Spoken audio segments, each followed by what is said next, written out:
Hey, how you doing tonight? What can I get started for you? Yeah, I'm doing good tonight. Another busy day at the ballpark. Now I need something really, really good. You got something really good for me there? Of course I do. I have exactly what you need. Jack and Cano coming right up.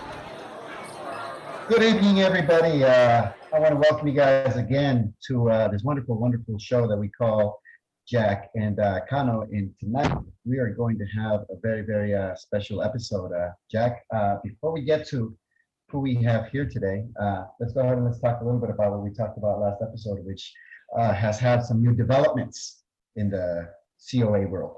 Yeah, absolutely. So last week, if you're interested in sports memorabilia and you want to, make sure you're buying stuff that's legit, which, you spend a lot of money on sports memorabilia and you want to make sure that the COAs are good on it. We did a whole episode on COAs. I mean, we only scratched the surface, but we could talk for 4 or 5 hours probably about COAs.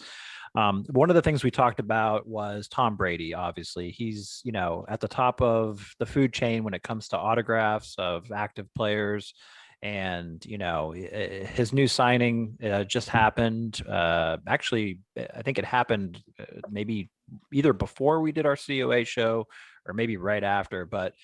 We talked about the fact that Fanatics, their holograms are being faked right now. So there's a lot of fake Brady items out in the marketplace right now, and they're on eBay. There's a Brady group that we talked about that's run by Fran LaFlash and Jonathan McCusker, and they do a great job. It's called 100% Authentic Brady, and they've been talking a lot about it on there. A lot of the COA companies, JSA, Beckett, all those guys are in that group. They kind of watch what happens, what those guys kind of find out. They were pushing on that page, making posts about all the fake Fanatics stuff that they were finding on eBay. And they were like, what is Fanatics going to do? Are they going to change the hologram? TriStar ran into the same issues. We talked about it last week. And, TriStar changed their hologram because of the Brady fakes, because they don't want the collectors to get a fake Brady that's a couple grand and then you're out with nothing, because it's that's just, it kills people when they find out that their stuff's not legit. So what Fanatics did is this most recent signing that just happened last week. They came out with a letter of authenticity to go with their hologram, and they've never done this before. So this is brand new, just happened. It's a notarized letter with every single item that Tom Brady is signing now for Fanatics. They're doing a letter with that is notarized. So that's huge. It's a step in the right direction, obviously. They're obviously listening to this group and some of the feedback they're hearing. So I'm not sure if you'll see a change to the Fanatics hologram down the road or not. But as far as Tom Brady goes, every item going forward from this most recent signing will always have a letter of authenticity from Fanatics, which you never see. So that was just an update on something that happened. It's things are always changing in the LOA world. During breaks this weekend, we saw our first copy of the new Beckett cert. Beckett has a new hologram with a QR code. We saw that. That was cool to see that. It's the first one I've actually seen in person. So anyways, we could talk forever about it. If go check out last week's episode if you have any questions on memorabilia, and always hit me up if you need anything associated with COA. And I'm pretty sure that in the future, we're also going to be having more shows. As you said earlier, we just scratched the surface. Yeah, so absolutely. We can always talk about, things and go in a little bit more deeper. Right.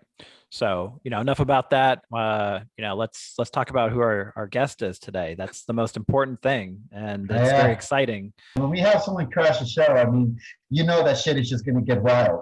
They can only listen to you and I for so long and get bored. So we got to bring in some talent from the outside. But go ahead and let the people know who we have today. Well, we definitely have someone that's very, very special in the group, and someone that he's been able to complete 3 sugar skull sets. That's amazing. And there's people out there that are still trying to get started. There's people out there that are like, okay, well, should I still stay in it if I don't have this one or if I don't have that one? This dude's got 3. All right. So I'm pretty sure you guys can figure out who's here. Friend, wonderful, wonderful member, Dan Montes from the Denver, Colorado area. From where? Pueblo, from Pueblo. There you Pueblo, go. Colorado. Right outside of Denver then. Yes. Well, welcome to the show, my friend. This is Jack and Cano, and we're very, very happy and we're very glad that you're here to talk to us tonight. Thank you very much for having me and inviting me on your show. There you go. Well, thank you, man. Well, then let's go ahead and let's get right into it, all right? Colorado. How did you end up there? Originally, I'm from Gomez Palacio, Durango, Mexico. Okay. We came here when my father passed when I was going to turn 2, like literally a month to the day that I was going to turn 2. And my mom just one day, like a few years after my father passed, she just decided, I guess, you know, we needed a better life. And I actually remember like crossing the river, like in Texas, the Rio Grande River, Yeah. like on somebody's shoulders, which is crazy. Like I was Wow. 5 at the time. I remember that. It was the people who came first was me, my brother, my second youngest brother, and my third youngest sister, which is Augustine and Maria. And I remember all of us crossing the river. We came along with my mom. My brother Juan had came, I think, probably a couple months before we did. And honestly, I can't tell you how he ended up in Pueblo, but this is like where he lived, and we just ended up here. The good thing about living in Colorado is you get to learn how to snowboard, man.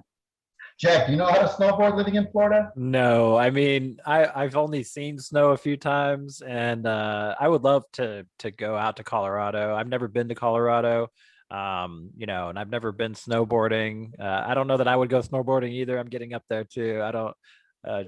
Going really fast around trees just doesn't seem appealing to me with no, you know, no protection. Yeah, It's a no, great I mean, time to come this year now, Jack. The All-Star game's going to be here. I know. No, I told Dan, we had a phone conversation a couple of weeks ago, and I was telling Dan that, hey, you know, we may end up over there.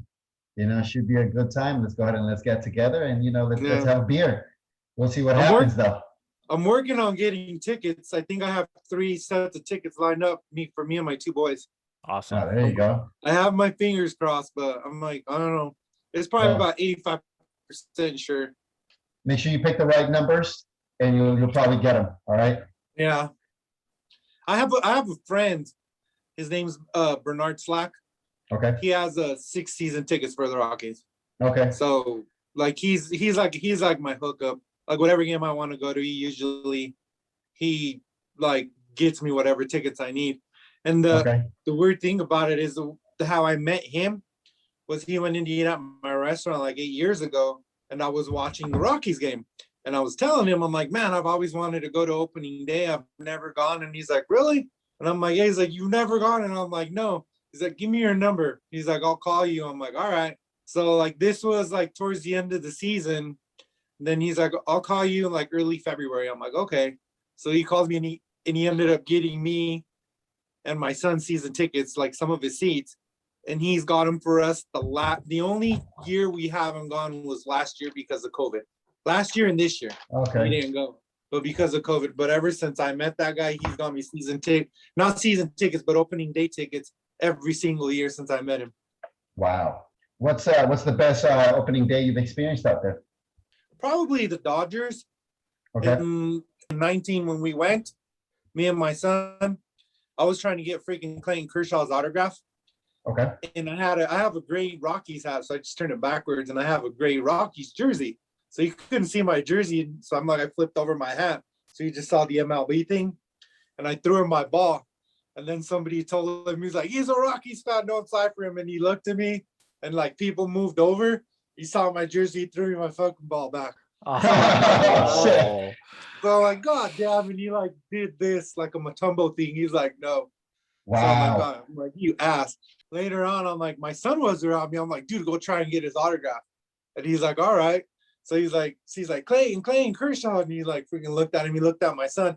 My son had his Rockies gear on, but he threw the ball at him and he freaking signed it for him. So I grabbed that ball for my son and I'm like, Clayton. And he looked at me and I'm like showing him the ball that I got his autograph. Ended up getting his autograph. That's hilarious. That's probably like the most memorable opening day that I had. And it was on opening day. And I still have that ball. I mean, I'll never get rid of it. It's displayed. You know, there's a lot of autograph balls that I have, but they don't have, like you're talking about COAs. They don't have COAs, you know. It's like I know it's autographed because I seen him autograph it. So like to me, you know, I mean, I don't think there's a way I can get a COA, but Yeah, you could. I mean, but So like you yeah. said, I mean, if you're going to keep it, I mean, and you're going to keep it in the family, I mean, there's no reason to until you know, mhm. if you ever got to the point where you're like, man, I got to sell this for some reason. Yeah, you could absolutely get JSA or somebody to take a look at it, and they put the hologram on it. And Yeah, That's pretty good. Were you there for the Nolan Arenado walk-off grand slam on Father's Day? I didn't get tickets to that game, but I was there when Charlie Blackmon hit for the cycle. That's dope. Okay. I Nice. was there that game, and I like when he got the, I think it was a double he needed. I got it on live video on Facebook, and I had it like live. Like there was a bunch of my friends who were watching it. This is what I'm talking about, where you have some great memories that you just cannot recreate, and some of these things is just they're just wonderful. And the fact that you can sit here and tell the story, and when you tell the story, I can just picture it, happening. Mhm. Yeah. It's Yeah. just so great because I can tell you a couple of my stories, and Jack can tell you a couple of his. that's the great thing about not only SGAs, like, you know, you go to a game, you get SGA and something happens during that game, you always remember that SGA from that game because it's tied to some memory. But it's the same thing with memorabilia too. Like you said, I mean, everyone's probably has a ball or two they got signed in person and have some type of story or a jersey, or, you know, it's just like you said, I could tell you some stories, but it's that's what makes collecting fun, right? Yeah, it does. I have like so much shit, like autographed baseballs, autographed footballs, autographed jerseys. Like I have a autographed jersey of Steve Atwater. Like I've been trying to get that dude for years to autograph my shit. And then like finally, not last year, but in 19, he was there when they were doing it was like they were doing like that the Broncos, like something for like Pat Bowlen. They're like some kind of commemorative thing for him. An old ass man yelling at this guy who's like, yeah, well, he's probably my age, like a kid, you know, like, but he's always been like my all-time freaking favorite Bronco, like Steve Atwater. Awesome. Love that guy. And I finally got him to autograph my jersey. And I was like the freaking happiest dude on earth that day. Cause he finally freaking autographed it. It's just crazy. I'm like, I have so much shit. And like it's important to me. Like it might not be important to like other fans, but because like not too many people collect like Colorado teams, Right? You know, like especially on the bar, there's very few of us who like do collect Colorado team stuff. You know who feels the same way is this guy that I know in Arizona. I think his name's Mohammed Bazrouk. Yeah, he feels the same way about the Arizona teams. So, you know, you got something in common there. You know, but and then you brought up the Broncos too. Being a fan of new sports to the ones that we grew up with, because I'm Mexican myself. So growing up over there, we're rooting for completely different sport. We come over here, we get to learn the sport, we get to fall in love with the sport, and we get to follow it completely nonstop. How did you make the transition? Do you feel kind of like remember seeing baseball and football for the first time? I've never really been a soccer fan. The only time I really follow soccer is like during the Olympics or like the World Cup. That's pretty much the only time I follow soccer. And it's just the national team. The national team's actually going to play here in Denver on June 3rd, I believe. Yeah. They're having some type of tournament. Like I've always loved football and baseball. Well, actually football and basketball, but like I really didn't follow baseball and hockey until we actually got teams here in Colorado. Then that's when I started following them and liking them. But like when we got the Rockies, then I can sit down and watch, like a 9-inning game. You know, and the same thing with hockey. I would like sit down and just watch a hockey game. But I always loved like football and basketball. I'll throw this little thing since you talked about hockey. A little fun fact about me. I have been to, I don't know, maybe 8, 9 San Jose Sharks games. They've lost all of them. They have lost every single hockey game I've gone to. And that's kind of sad because I really love hockey. Exactly. I love hockey, but I can't go to the fucking game because they're going to lose. Oh. I don't want to go over there so they can lose. I mean, shit, from the moment I walk in there, I'm like, fuck, they're going to lose. Like, I get ready, I tailgate, we do all that stuff. And I'm like positive they're going to win because of this and because of that. I walk in, they scan my ticket. I'm like, fuck, I came here again. So anyways, I felt it was necessary to mention to everybody out there that I am a bad luck charm for the San Jose Sharks. Noted. There you go. All right, so anyway, so I Who's interrupted. your Sorry, guys. football team? Me, Niners. Yeah, Niners. I came here in '89. The Giants were in the World Series in '89. The Niners were on top of the football world, and it was like, all right, let's go ahead and let's keep going. Plus, I grew up in San Francisco my whole life, so it's if you follow. You the came home from team. Mexico too, right? I came from Mexico myself. Yeah. We came here in 1980, October of 1980. Shit, you got to experience disco, man. No, not disco. Sorry, rock and roll. Rock Disco. and roll. Disco was in the '70s. Rock and roll was in the '80s. How old are you guys? I'm 24. 18. Yeah. Yeah, there you go. All right, so we're talking about ages, right? So obviously I'm not 24, and Jack is obviously not, what did you say, 18? Yeah, I'm 41. But no, I'm old as shit. I'm 42 years old, man. I started collecting probably 2011. Then I said, these bobbleheads are pretty cool. Not bad. Let's go ahead and let's start collecting them. How did you get into bobbleheads? I'd go to the Rockies games and I didn't even know they were giving them away. I just grab one and like take it. And then like whoever was with me, I just ended up taking them with me. And I honestly, I really didn't even display them. Like it probably took me a good, 3-4 years. And I had a ton of them, of the Rockies ones downstairs. And I had a shit ton of duplicates of all the Rockies ones.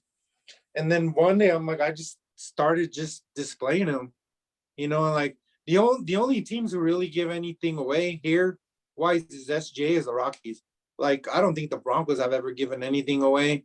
Right. The Nuggets gave one of the mascots away one time.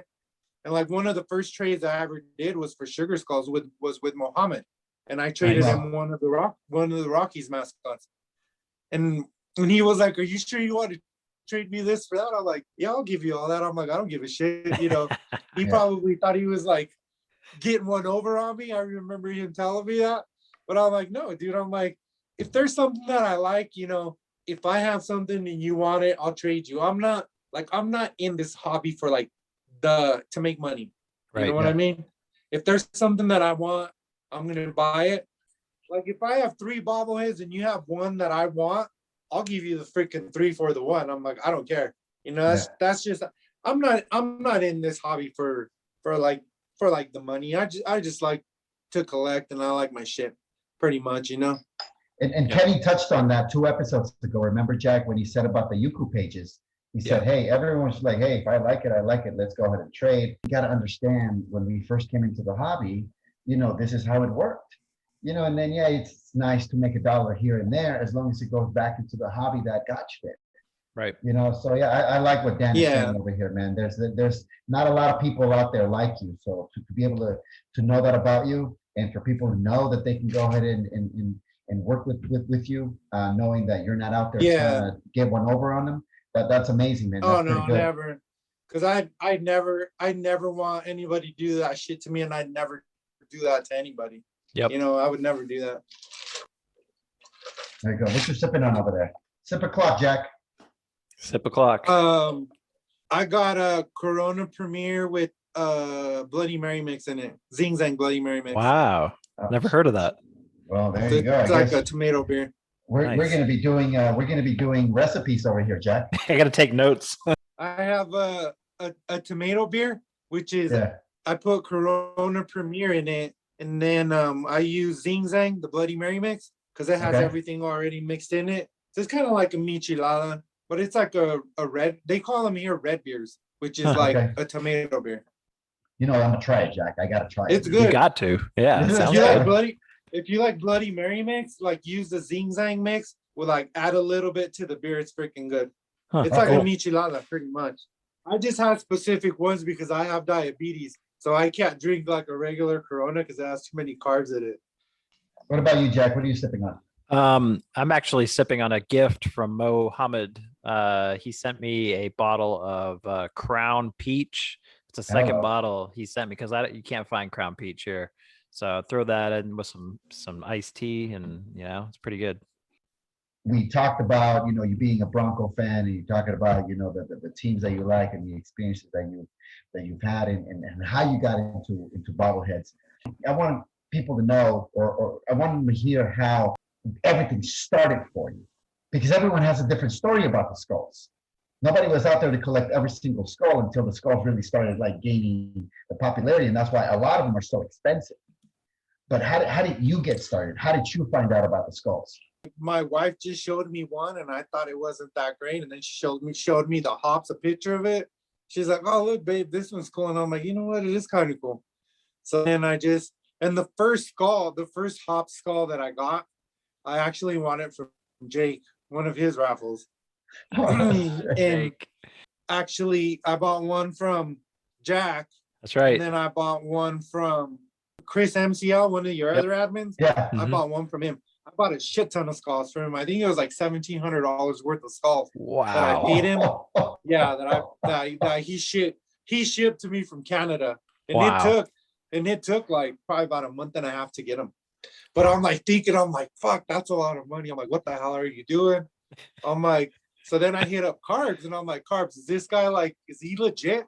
I'm like, because I'm gonna buy a lot of shit from him. And he's like, yeah, he's good. I'm like, all right. I'm taking your words, like your word for it, Yeah, and I got it. I mean, it took a while because of course it's Canada. Right. Yeah, but I think it was like $1,700 worth of skulls that I bought from him. Wow. I just bought him straight out. I bought a bunch of stuff from him. Yeah. What I bought from Chris was like to complete kind of like my second set. I already had my first set complete. I just wanted another one, pretty much. The third set, when I bought the Hillsborough from Jack, I bought that one, and I bought the Sun Skull from him. That completed my third one. Right. It completed my third one. No, there's another Hillsborough out there that somebody wants to sell, just hit me up. I'll buy it. Is that the one that gets you to start another set? Yeah, I mean, if I get it, because that's like the most sought after one, I might start a fourth set, because I pretty much have probably half of the skulls for a fourth set that I have just like there as extras. I already have, for a fourth set, to start a fourth set, I already have the Padres and the Mariachi. So I basically would just need the Grail-wise, the Hillsborough and like the Canopolis one. I know a guy that customized some Canopolis skulls. I mean, what a waste. I mean, do you know who that was, Roberto? Yeah, man. So I don't know if you heard the very first episode that we did, and I forgot what we were talking about, but I remember Roman out of Houston. He told me like, hey, I want to do myself, my wife, and my daughter at the time in sugar skull form. And it was to replicate opening day in 2018 to celebrate the 2017 World Series win, right? So they all had their gold jerseys in the photo. So I went ahead and I did the 2 sugar skulls. I believe I used 2 Oakland Athletic ones, and then I used the Canopolis one for his daughter. And a year later on, who's to know that Canopolis was going to be so scarce out there or so pricey, but and to tie into that story, I did a bobblehead of the month for Manuel Mendez over in Houston also, and it was a George Springer bobblehead of the month, the first bobblehead of the month that Houston has ever had. And when he sent it to me, the bobblehead was being raffled for ballpark around $200 in the Houston groups. And I remember asking them on a couple of occasions, are you sure you want me to go ahead and do this? Because this bobblehead goes for a lot of money. Yeah, no problem. I have another one. Cool. Anyways, to finish the story, that bobblehead now goes for around $1,200. Wow. And I customized it. And, but I mean, the dude has, in the 2 bobbleheads that he has, the regular bobblehead of the month and the one that I did, they replicate both of the Sports Illustrated issues where they show George Springer as a rookie with the same swing that he had in Game 7 of the 2017 World Series. Gotcha. So one of them is in that rainbow uniform, and the other one is in the orange jersey. So in the end, it looks really good. But yeah, I've in 2 customs, they can probably go for around $1,500 if they were never customized. I think they're getting Wow. paint thinner out right now. They're trying to wipe off that. that Well, a paint. couple of them got their logos grinded off, so it's not gonna work. Oh no. Yeah. But Oh, hey, man. if they're happy with it, then hey, we're good. And we talk about Dan was talking about all the signed baseballs that he has, and then Jack, I know you have a lot of personal items as well. If it's personal, in this case, he's got his daughter in the photo, and he Oh, hit yeah. me up actually afterwards, and he said, hey, because he's got two twin boys, and he said eventually I'm gonna have you do those as well, so I can have his whole family done by me. So we'll see what bobblehead he chooses though, because now they all have value. Anything with a skull in it is gonna have value. So we'll see what he does later on. But it's a great story.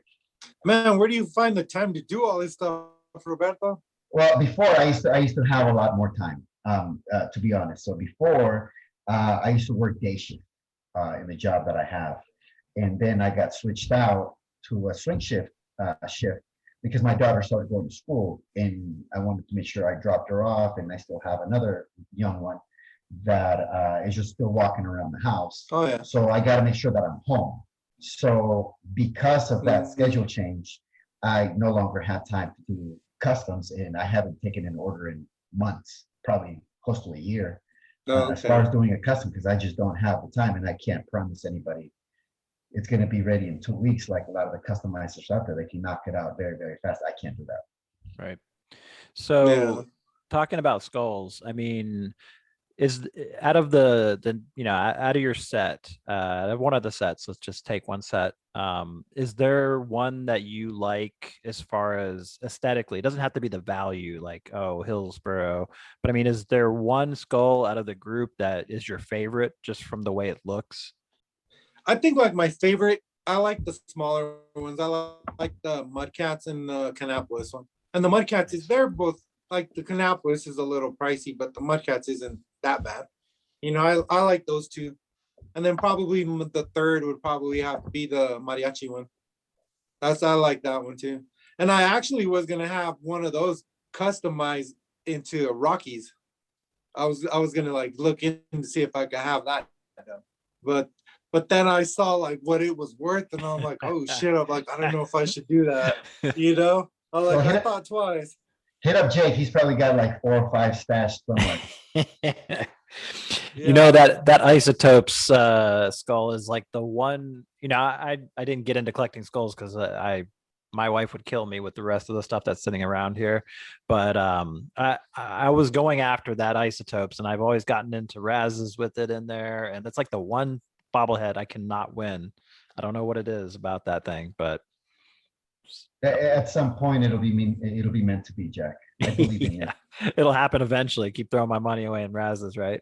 The only Razes I ever like actually really won that are like big money are the 2 variant ones. That's awesome. I'm like, I've never really won any other big money Razes, And then like the other one I've won, but like I bought the whole thing out. So we're going to get into both of them because I have a question about both of them. But one thing I wanted to bring up too, and I wanted to get your thoughts on it, is we take a look at the San Francisco Giants skull.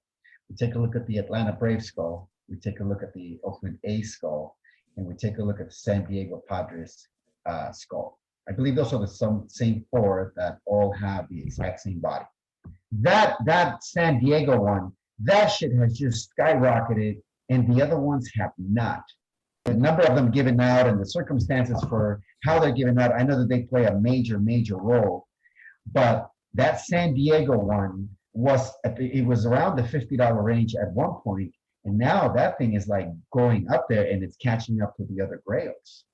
How did you get your San Diego ones? Did you get them when they were like lower, or did you get them when they were a little bit higher? No, I paid for them. I like shit. The first one I got was from Henry Junko. I think he lives in New Jersey. He's from the East Coast. He doesn't have a box though. But then the next 2 I bought 2 from Chris. I bought 2 from Chris. That was like part of the skulls that I bought from him. I bought 2 of the Padres ones from him. And then I got another one, but I can't remember where I got it from. Like what other person I bought. Most of them, like the more expensive calls that I have, I'm like pretty much bought them all. I didn't like win them on Razes or anything. Like the only skull that I want on Raz that's like a little bit of money is the one that I won from Jake, but that has like a flaw because of the buy mark thing is all. It doesn't have it on there. But it'll still hold its value for it'll what you hold paid, its and value, that's pretty good. That's pretty good, man. So yeah, let's get into the variants. Jack, did you ever think that somebody was going to get every single variant for the band that we put out? No, I never would have expected that. It's, only the admins have those, so it's pretty amazing. We figured somebody would win one here and there, or, I don't know. Maybe we thought at some point we would put out the whole set and maybe someone would win the whole set at once, but one by one, that just seems impossible. And Dan, earlier you touched on the stories of how you got your second and your third variant. Let's talk about that first variant. How did you get that first one, and which one was it? The first one that I got was the woman and the guy. What's it called? La Reina y el Grande. No, la Reina y el Grande. Yeah, La Reina y el Grande.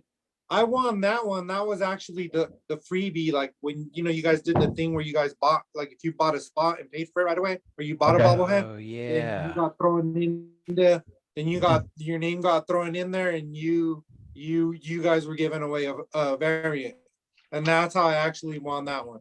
I bought two of them, so my name got thrown in there twice. And then the second one was El Rey y su Toro. Yeah, shit, I can't remember. El Rey y su Toro. I'm having a freaking. It's too many goddamn cervezas. You told me that you were gonna have me on today, and I've like been so nervous the whole goddamn day. Nah, man, we're just talking. Like the whole day, and I'm like, shit. Then you changed the time, and I'm like, god damn, I have to wait another 5 hours. Like I was ready to go. That was part of the plan, just so you know. That was part of the plan, just to make sure that you were ready for sure. And then that one, and I got that one. Gary had a raffle, and I won it. And I'm I think I bought like 3 or 4 spots, and I hit it. And then that third one, I bought spots for El Loco, and I didn't hit it. And I'm like, shit. I'm like, my luck ran out. So I saw Brett Coy on it. So then I hit him up on Messenger. I'm like, dude, if you want to sell it, just tell me how much you want. And he never hit me back up. So I figured he didn't want to sell it, and then. But maybe about a month or a month and a half later, he's razzing it, and Robert Allen freaking tagged me right away because I told him that I wanted it, and he knew I wanted it. Well, all you admins knew that I wanted it, so I'm like, and he tagged me right away, and I'm like, shit, I'm just closing, and I closed the whole damn thing out, and then I saw that Buddy had bought 2 or 3 spots, no 2 spots. Yeah, like 2 or 3 shit, spots. Man, yeah. What if he wins? Like I'm gonna throw all that cash out. I'm like, oh wow. But he said he gave him up, and I'm like, dude, I owe you. He's like, no, you don't owe me nothing. I was gonna give him that bat I won on your break if he wanted it. I'm like, you can have it, dude. Or I'm like, but I'm like, I owe you. I'm like, like for letting those spots go. But he said too that it's happened to him where he got on the Raz where he bought like I think 94 spots out of that wrap, and he ended up losing. I'm like, oh shit, that would have hurt. Yeah. So he's like, I don't want to be that guy. Nah, Buddy's a great guy. So, and he's been the recipient of some goodwill from others. So I think he was just kind of passing it along. So it's good to see when people do that. So now you know that the chase is going to be on for the variant base. So there is one. Jack, did we just mention something over here that maybe I shouldn't have said? Oh, it sounds like I need my thing to give the sound effect. It's a world exclusive. Probably about a month and a half ago, I told Gary, I'm like, dude, you guys need to put out a goddamn variant base for everybody who has like the whole variant set. I didn't think I was gonna get like El Loco. I didn't think I was gonna get it, but I'm like, I did. But I'm like, now there's need to be a variant base. So now I know there is one. Now I'm gonna have to go after that. It only seems right that he has the base to go with the whole set. I mean, who else has a whole set? I mean, I think Ryan Rebow was, lamenting that he doesn't even have the all the variants or any of the variants. I'm not even sure he has any of them. I just need one more El Loco, and I'll have two of the regular sets of the bar sugar skulls, and then Nice. I just need the Mountie, to have the whole variant set, because I have like the variant set, but like to me the Mountie is part of it too, so I need to get that one too, and I'm gonna buy that from you, Jack. Yeah, we're gonna make that happen. And Oh yeah. the base, I think, Robert Allen actually sprung that on us because Robert, deals with success for the most part, and on the set, and we were like, I think someone said something like, man, we should have done a variant. And Robert's like, yeah, of course I put in for a variant. It's like, we knew it's coming. Oh man, nice. No, well, I'll go ahead and I'll say this.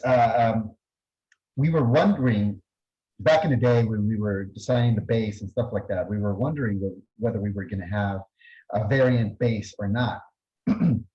And we were going back and forth because the price was a little bit too much. And, Yeah. and I remember thinking, we were as a group of admins, we were thinking, man, it's going to be a little bit too much for the base and stuff like that, because we just didn't have we didn't feel comfortable with the price. But then after we saw what it would look like, let's go ahead and let's go for it. And are we going to have variants? Well, who knows if anyone's going to have the full set. So we don't know if we need the same amount of not variants, I'm sorry, if we need the same amount of bases, because not everyone is going to have all three. And here you go. You have two full sets and you have a full variant set. And holy shit, now you need the variant base that the bar will have. Exclusive world premiere. But there will be a variant base for those that want to have a variant base on their bar bobbleheads. Nice. You heard it here first. I'm gonna do everything I can to grab one. Which one's your favorite skull? I like the Padres. Even though I'm not a Padres fan, I like the Padres one. And then the minor league one would have to be the Hops. Hops, and then the Mudcats and the Canopolis. Right. The smaller ones. The hockey would be the Blackhawks. Oh yeah. And then the Suns one, the basketball. And then I had a Bronco one customized. No way. Oh shit, number 20. Yeah. Was it 20 for? That was for the year that I had it done. It has my last name on it too. And there's my Rockies one too. Oh, look at that. That one looks pretty tight. And they all have the number 20 on them. And That's then the last one is the Avalanche. Nice. Oh shit, look at that. I like the silver face mask, Jack. You see that? Yeah, that was great. Yeah. I mean, I'm happy with them. They're not going anywhere, so they're staying here. It took them a while. We threw around ideas for a long time. And then I finally settled on what I wanted and what I liked, and he did them. It took him about a good 5-6 months to get them to me back. It's pretty cool, man. It's pretty good work, and more than anything, I think it's pretty good ideas that you had on how you wanted them to look. Yeah, thank you. One of the things that we thought about was the relationship, the friendship that you have with one of the bar's favorites, and that is Mr. Jake Johnson out of Seattle. I don't know, like I met, not met him, but just like came on like Jake through the page, and it's like I just give him shit because everybody else gives him shit, honestly, and I'm just joking with him. I don't mean anything by it. Like if I see he wants something, like I bought him a spot on that damn Raz that somebody put up, that those basketball bobbleheads he wanted from Booker. Phoenix, the Devin Booker ones. That damn thing never sold out. Yeah. Oh, shit. Like he seems like a cool dude. Everybody gives him shit. I think he has more of a relationship with Mohammed than anybody. Right. Yeah. Well, and then you guys are always going back and forth with the skulls, tagging each other in the skull raffles and saying, Yeah, hey, I 'cause need this one. he always gives me shit because he's like, why do you need so many skulls? He'll message me. I'm like, what do you care, dude? I'm like, you're not paying for the damn things. He's like, do you think you need that many? Because I'll end up winning a rounds and he'll get like, I don't think he gets pissed, but he's like, he'll message me. He's like, do you think you need that many skulls? And I'm like, what do you care? Just messing with him. I think he does that to everybody because everybody gives him shit. Yep. Yeah. Oh, shit. Well, Jake's he's got the whole set himself. He's got the whole set, but I know that he's gone through a number of both the Albuquerque ones and the hops ones. Plus, he lives close to where the hops are. Mm-hmm. So as soon as he sees another one coming up, he's the closest one, to them. So I'm not surprised that he keeps finding them.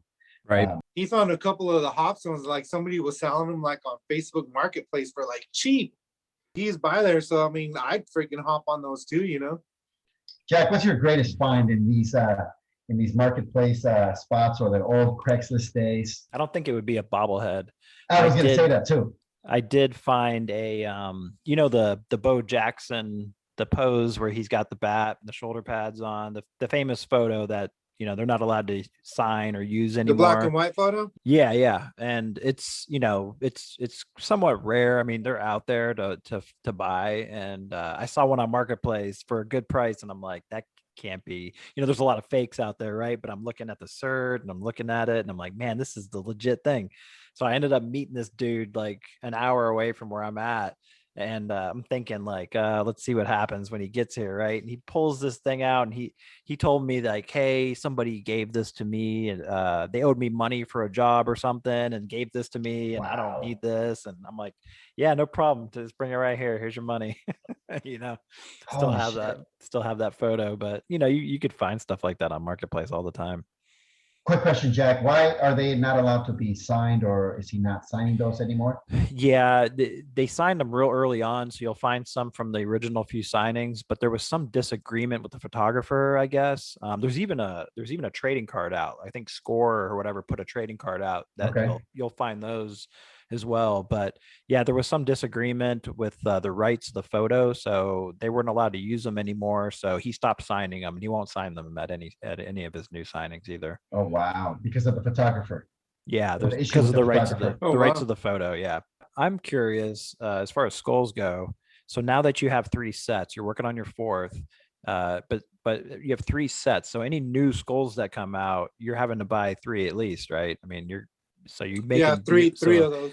So as soon as you see something's coming out in another market, you're trying to look for a trade partner or someone that can get those for you, and you're like, hey, I need at least 3 of those. Like Robert Allen's gonna get skulls, and I bought three of those from him already. I paid him the money, everything. I'm like, I need 3, dude, and he's hooking me up with 3. That's awesome. Well, we know that Robert's one of the good guys. Right. I think in September, the new mariachi one's gonna come out. Yeah. And I'm gonna go to that game. So I'm gonna try to snatch up at least 3 for me. We should probably make that the official get together because there's gonna be so many members at that game. The people are gonna want them. Oh yeah, I'm sure there is. Are you guys going? I'm not sure if I don't know that I'll be able to get out for that one. But I'm all the way in Florida, so it's a little farther for me to fly. So there's going to be a lot of people in New Mexico, right? And I think that this is going to be the 3rd year that they release a skull. But the reason why there's so many people the reason why there's going to be so many people this year is the same reason why there were so many people there last year, and that's because they all missed out on the mariachi one. Because if I remember correctly, it was raining, so not a lot of people went to the games. So not a lot of them were given out, and that's why they were so scarce at the very, very beginning. No one had them. No one had an extra, and that is how the mariachi got to the price point that it did. That was the first mariachi you're talking about? The first one, yeah, not the girl. Okay. The very first one, the New Mexico one, the Albuquerque one. Oh, wow, I didn't know and that. Then, and I believe, I may be wrong in a couple of those facts in there, but I believe that there's something along those lines. There was something that happened at the game. They didn't give them all out. And people didn't know about it. They didn't know about the skulls. They definitely didn't know about the skull craze and how it was going to turn out. But they didn't have a lot of them out. And then as they started being they started showing up a little bit more on the pages on eBay and stuff like that. It's like, okay, Right. well, here, I wonder where they came from. But my point is that, because everyone missed out, or at least the big collectors, the skull collectors, the completists, because they missed out on that one. As soon as they see that there's a skull in Albuquerque, shit, they go out there. So, and it's fun because I know that everyone gets, what they need eventually, and everyone gets their extras.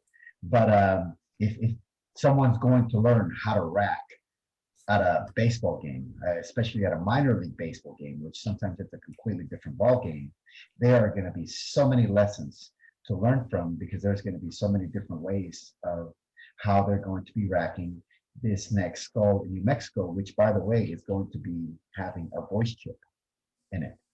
Oh, wow. Yep. So go out there, man, take the kids and take a lot of $5 bills. I'll start buying everybody beer. I'm like, I'll buy you a beer if you give me your skull.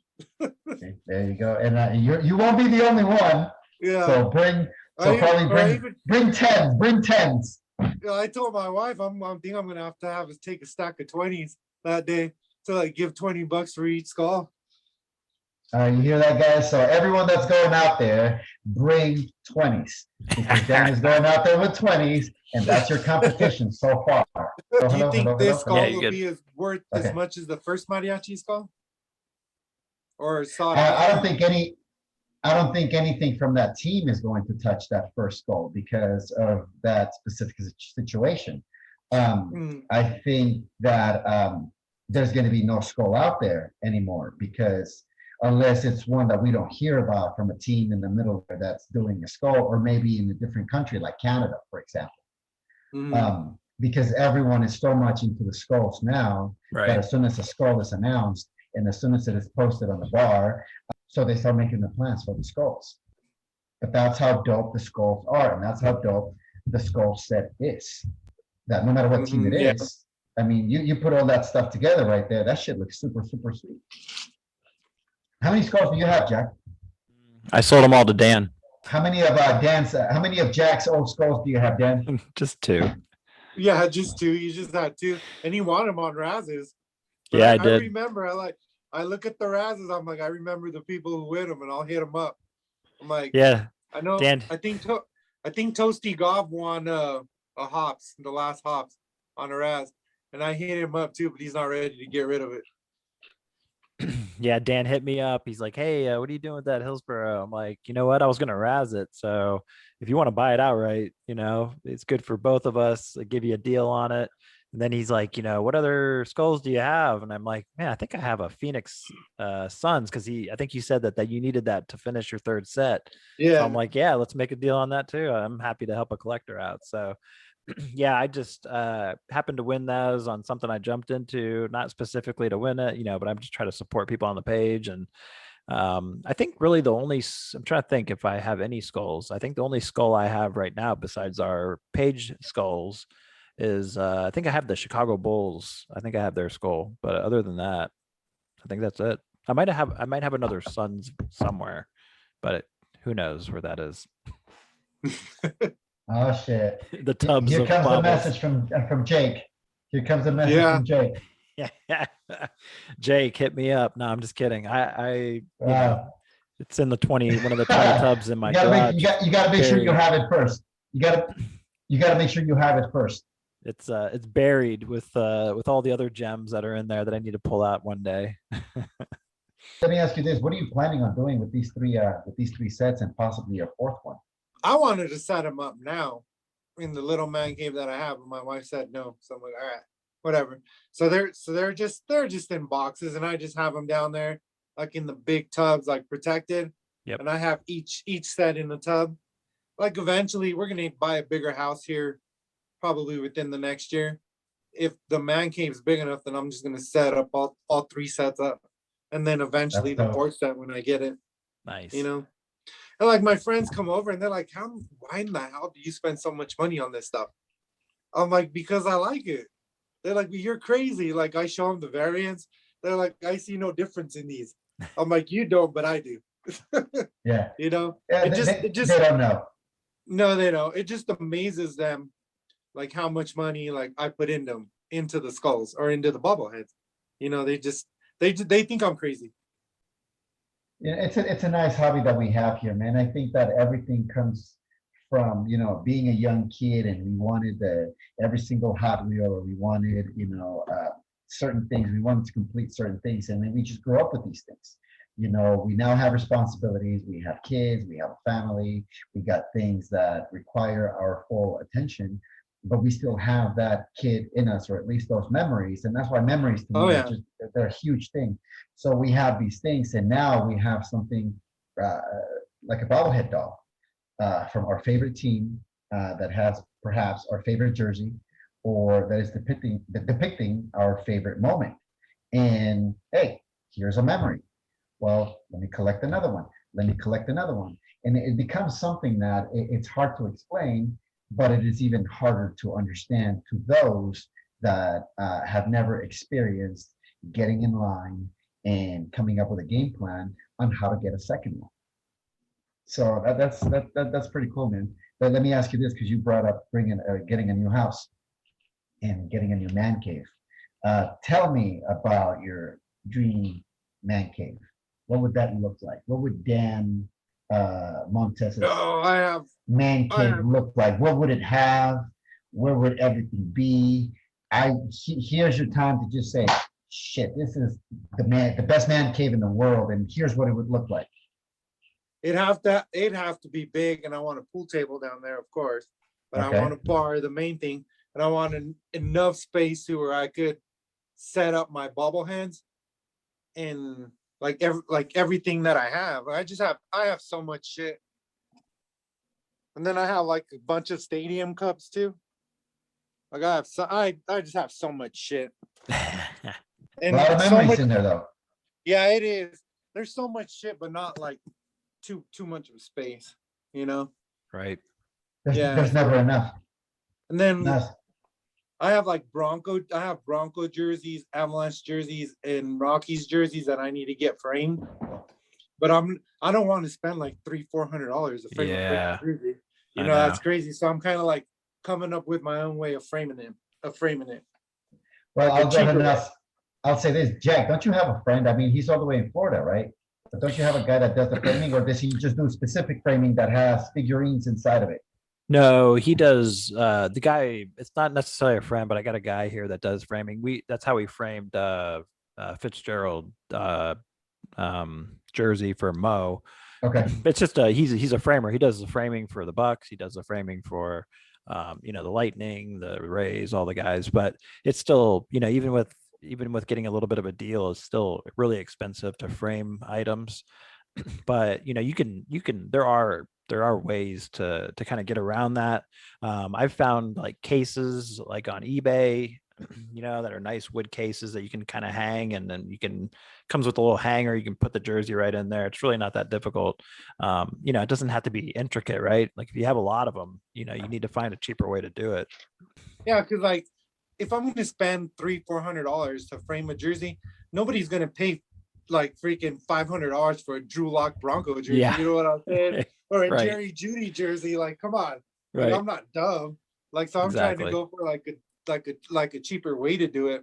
Yeah. That's going to make me happy with the way it looks, basically. Exactly. There's definitely ways to do it. Yep. Let me ask you this. How did you, I'm just curious, you talked about the Broncos, and then we're seeing, you just showed us your bobblehead room, and you showed us your man cave, and you see all the Bronco stuff. How did you celebrate the Super Bowl 50? I got drunk. All right. That's the best way to do it, I think. Yeah, that's the best way to do it, is I got drunk, and then like a few days later we went to the parade. But usually like when the Broncos are playing, we usually have a party here. Because like I decorate, because I have like flags and stuff where like if it's a Super Bowl or it's like AFC Championship, I decorate the outside of the house. I have lights, like big blow up helmets and shit. Nice. I have so much stuff. So like people know around here that I'm a Bronco fan. There you go. You have the flag out in front of the house? Here you're either a Bronco fan or Raider fan. Used to be New England fan. Now it's KC. Of course. Shit. That's basically how it is. People like in Colorado are like followers. They just follow to whatever damn team's winning. We'll probably see a lot of Tampa Bay fans this year too around here. I have season tickets for the Broncos. I have 4, but I was on the waiting list. I was on the waiting list for 16 years. Wow. To get season tickets. Wow. 16 years I was on the waiting list. The year I got him was when the year we drafted Von Miller. That's when I got him, because we were like shitty and everybody was dropping. I'm like, I'm freaking getting him, and I've had him ever since. Wow, that's pretty good. But it like here in Colorado, it's so hard to like upgrade your seats. So mine are on the 5th level, which is like 10th row, like right above where the Broncos run out. Okay. I mean, they're decent seats. I'd love to go get to the bottom, but like there's people here who have had their season tickets since like the 60s when we first started. Those are the only people that are on the bottom. And like we suck now. And literally to go to a Bronco game, it's expensive still. Even like we're not very good. It's still expensive. Well, imagine only eight games in a year that you can see, your football team.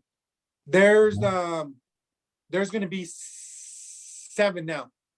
Well, the Broncos are part 1 because there's going to be like 17 games now, right? Correct. Yeah, there's going to be 17. Some teams are going to travel on week 17, and some teams are going to host a game on week 17. I mean, week 18 now. Like me and my wife, probably like 4 or 5. The year after we won the Super Bowl 50, we went to Florida and we were visiting our friends in Orlando, and the Broncos they put out the schedule. They happened to be playing the Jacksonville Jaguars the weekend we were going to be there. So I'm like, shit, I got to go see them. So we went. Yeah. I bought 2 tickets to see the Jaguars literally on the field. I was like on the Broncos sideline. I could walk in, like sit down with the Broncos bench. It was like $220 a seat. That's not shit. I'm like in freaking Denver, you'd pay in the thousands for this type of seat for one. Like the Jacksonville Jaguars, their seats, and then those tickets came with like $150 worth of like concession food. Oh shit! Yeah, in which I couldn't even drink because I had to drive back to Orlando. So I had a couple beers. We didn't even use none of that concession. Oh man! Welcome to Jacksonville, because I used to go to Jaguars games all the time with a friend of mine from college, and his family had season tickets. But it's just, man, they ever since they made it all the way to the Super Bowl, right? No, they lost in the AFC Championship game when the Ravens won their first one.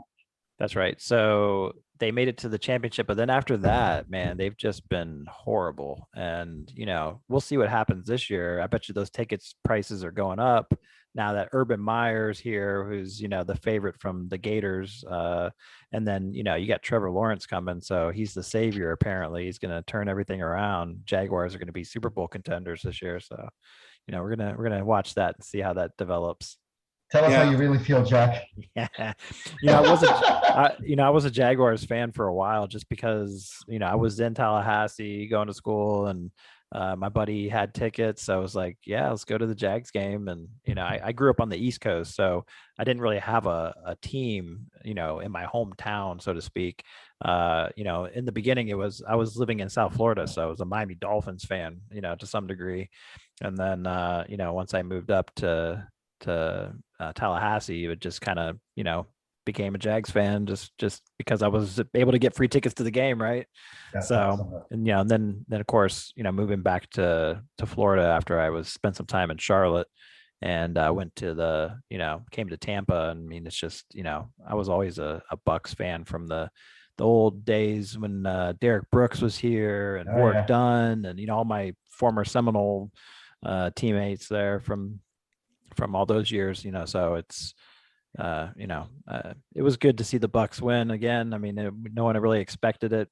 We've been bad for so long. So it's, like I said, once Brady's gone, it's back to the cellar for us. So. But you've got 2 Super Bowls. You've experienced 2 Super Bowls. Devin has experienced 3. So do you guys have a favorite?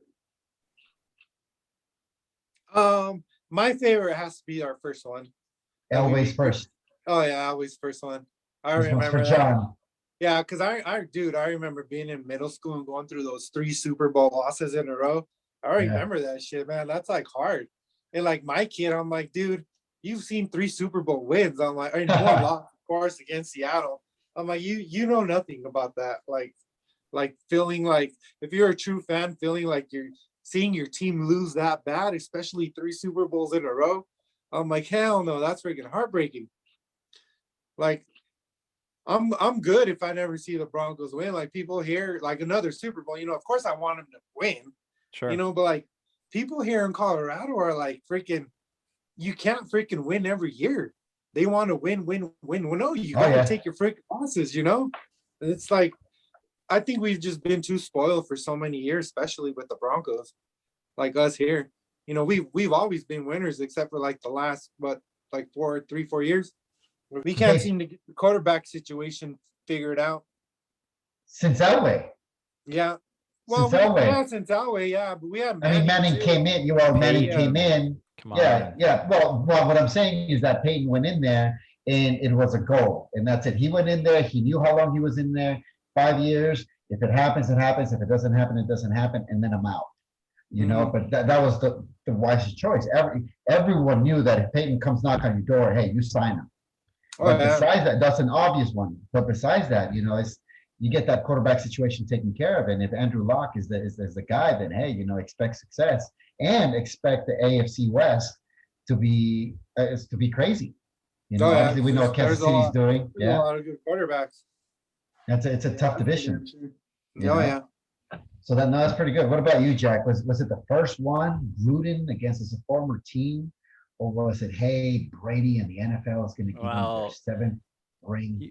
It's just to tag on to what Dan was saying. I mean, I pretty much mainly saw the Broncos win with Peyton. I was a Peyton Manning fan just in general, as him as a player and as a person. And so I was really happy when Denver won that Super Bowl, and I was pulling for Peyton Manning to win that Super Bowl. So that was really good to see. But yeah, as far as the Bucks go, I mean, I'll be honest. I mean, it's, once Brady made the switch and came to Tampa, I was, wasn't really too happy, to be honest. Of course, my guy was Jameis Winston, right? Because he came from Florida State, and I had a lot of dealings with him here in Tampa, and nice guy and everything. So it was a little disheartening for him to leave. I understood why they did it. And you can't, I mean, anybody that has a chance to get Tom Brady is going to take him, and for rightfully so, right? Because look what happened. And, it's, I went from hating Tom Brady, all those years, because you just, the guy wins. I mean, it's just, it's unbelievable. I mean, that's, you were saying, I mean, people expect to win every year. Well, they look at the Patriots, they're like, well, the Patriots did it. Why can't my team? Right. So it's, I don't think we're ever going to see a dynasty like that ever again. No. It's, Tom Brady will probably go down as the best quarterback ever. And it's really, you have a lot of debates, right? It's the debate about, oh, well, he's just a game manager and this and that. And it's like, you know what? Doesn't matter. He was the best game manager that ever played football. And he did what he had to do to win the Super Bowl when, like he's a winner. That Falcons game. Oh my God. I've never seen a performance like that in my life. So it's, I've got a lot of respect for Tom Brady just as a player, and it's, amazing what he's done. And, of course, at the end of the year, I jumped on the bandwagon and rode the Bucks through the playoffs. And, I'll always support Jameis when he play, he's unfortunately, he's going to be a starter on the Saints probably this year. And it's tough to have him in the same division. But, I love the game of football, right? And I'm sure you guys feel the same. I mean, I root for my team, obviously, but I love, I like Patrick Mahomes, and I like watching Josh Allen. And I mean, it's football's just, it's just a great sport. And you just, there's players you pull for even that are not on your own team. And I guess, fantasy football helps that along. I don't know. Do you play fantasy football, Dan? I used to. Yeah. But I haven't played it in probably like 4 or 5 years. And I was actually did really good too. When I did play, I was like 1 year I won the final Super Bowl or whatever they call it. Yeah. Yeah, I hit that. It was a pretty good amount of money. It was like 2,400. Wow. That I ended up winning. That's a nice pot. It was a big pot. And then the thing with the guy did here in town is like every time we had trades, every time you traded a player, it cost you $20 for each trade you did. And then there was like half of that money went to like your weekly punt, and then half of that money went to like the Super Bowl winner, which was crazy. And I ended up being the freaking winner. Nice. That's awesome. No, that's pretty good. Nah, man. So no, it's great, man. And I'll go ahead and I'll tell you this. You know, at some point, I have a feeling. I have a very strong feeling. We're going to meet. We're going to go ahead and share more stories. We'll go ahead and we'll have a beer together, whether it's close, whether it's close to your home or somewhere else. I vote for Vegas. I always vote for Vegas. That's like a playground to me. I'm trying to get Jack to come out to Vegas. But we'll go ahead and we'll meet. We'll have a conversation, and it'll be just as fun as the one that we have tonight. Thank you very, very much for the stories and for making me feel again, you know, like a young kid, you know, when I used to go out there after the games to collect those baseball games, the autographs after the game, you know, so definitely appreciate you being on, Jack. Yeah, I like that Kershaw story because, you know, I expected, you know, the first part of your story, I'm like, man, Kershaw's a real dickhead. And, you know, he gave the ball to your kids. So that makes me feel a little bit better about Kershaw. But I was really looking forward to giving crap to Kenny Rimka. Like, dude, your pitcher's an asshole. Like what he did to Dan, you know, like, man, he can't find a ball. Nah, but I mean, those are great stories. Love to hear it. And, you know, that's what we do, right? We love sports. Oh yeah, that's for sure. Now, before we leave, I want you to go. I want you to go ahead and give the listeners, give the members out there, give them the best piece of advice that you can give them as far as, you know, becoming a collector and having fun with this hobby that brings us all together from completely different corners of the country. I think it's just collect what you love. Like I love my teams, you know, and I love the Broncos, Rockies, Nuggets, Avalanche. I collect all that shit, whether it's baseballs, bobbleheads, freaking trash cans, like you name it, I freaking have it, like of my teams. And like the sugar skulls, I love those things. I collect those. It's just collect what you love and just have fun with it, you know? That's basically it. And enjoy yourself with it. Jack, I think that's perfect. Yeah, I don't think I could say it any better. All right, sounds good. And I want to tell you guys thank you too. I appreciate everything you guys do for the page. All you admins, you guys freaking work your asses off to like make this shit possible for us. Like buy and like the raffles you put on, your breaks, Jack, everything you guys do, like make it possible for us, and you guys make it fun. And that's what I love about this page. You guys make this shit, being on the bar, you guys make it really fun.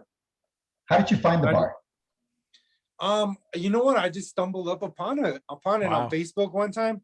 I was Googling bobbleheads and I just stumbled upon it, and I like, you know, asked to join and you guys accepted me.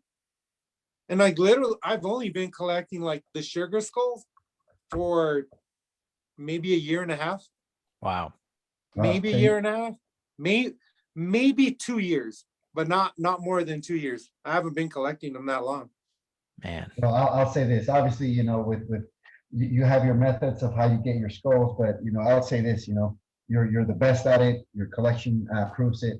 The number of sets and everything that you have proves it.